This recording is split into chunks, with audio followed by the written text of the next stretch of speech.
මොකද්ද මේ කටින චීවර පූජාවේ ආනිසංස වලින් මාර්ගඵල නිවන් සුව අවබෝධ කරගෙන මේ සංසාර ගමන නිවා කරගන්න හේතු වාසනා ලැබේවා කියන මේ ප්‍රාර්ථනාවෙන් තමයි පූජා කරන්නේ.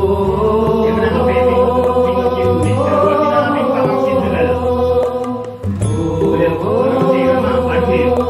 ඉතින් සම්පත් ඒක පුරාණය. අලෙහාදී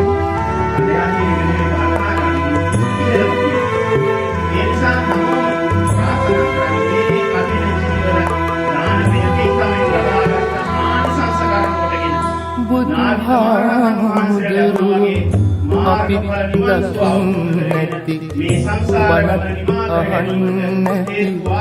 ඒ කාලේ නිවන් දකින්නට සිංමදි වෙන්නැති ඒකයි